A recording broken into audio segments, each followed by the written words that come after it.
మీరే అన్నయ్య, మీరే భర్త, మీరే మేనమా ఉంటారని మీరు అనరు. నేను ఒక్కనే ఇన్ని పాత్రలు పోషిస్తున్నాను. అందువల్ల ఒక్క పరబ్రహ్మ స్వరూపమే ఇన్ని రూపాలతో కనపడుతున్నాడు. ఇది ముందు తెలియాలి మనకి. ఇది తెలియకపోతే అయోమయ అవస్థ అన్నారు, అజ్ఞానం అన్నారు. ఇది తెలుసుకున్ననాడు అద్వైతానుభూతి, పరబ్రహ్మం ఒక్కడే అని చెప్పి నీకు జ్యోతకం అవుద్ది అని చెప్పారు. అందువల్ల మనం ఎవరైనా సరే గురువుని ఆశ్రయించి ఉండాలి, సత్సంగాల్లో ఉండాలి. మనకు అనేక విషయాలు మనకు తెలుస్తూ ఉంటాయి. గురువు గారి దగ్గర కొన్ని విషయాలు మనం తెలుసుకోవాలంటే గురువు గారి కోసం మనం వెళ్ళక్కర్లేదు. మనం ఆ దారిలో ఉంటే గురువు గారే మన దగ్గరికి వస్తారు. గురువు దార్శనికుడు. గు అంటే చీకటి, రు అంటే వెలుగు. చీకటిలో వెలుగు నడిపించేవాడే గురువు. అందువల్ల సాక్షాత్తు పరబ్రహ్మ స్వరూపమైనటువంటి ఈశ్వరుడే గురువు రూపాన్ని ధరించి వస్తాడు. గురువు అజ్ఞానాన్ని తీసేస్తాడు, జ్ఞానాన్ని ప్రసాదిస్తాడు. కాబట్టి మనం గురువుని కలిగి ఉండాలి, సత్సంగంలో ఉండాలి.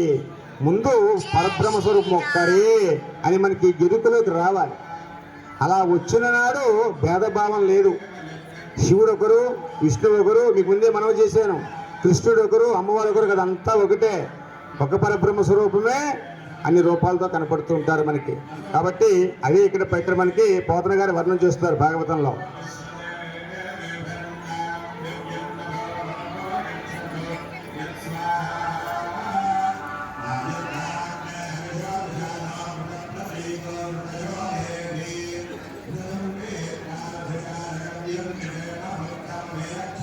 ఇంత ప్రార్థన చేస్తున్నాడు కదండి గజేంద్రుడు.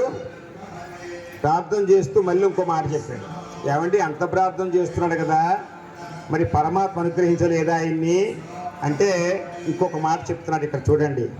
కలడందురు దీనుల ఎడ కలడందురు పరమయోగి గణముల పాలం కలడందురు అన్ని దిశలను కలడు కలండనుడవాడు కలడో లేడు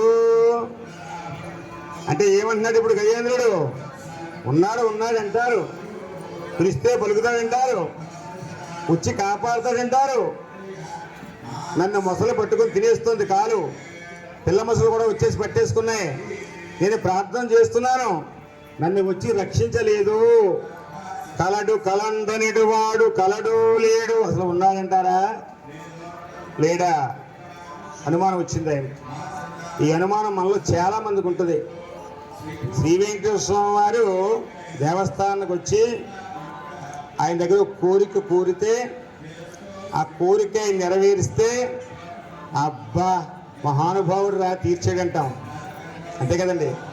ఆ కోరిక తీర్చలేదు అనుకోండి, వెళ్ళామండి ఆ కోరిక తీరలేదు అని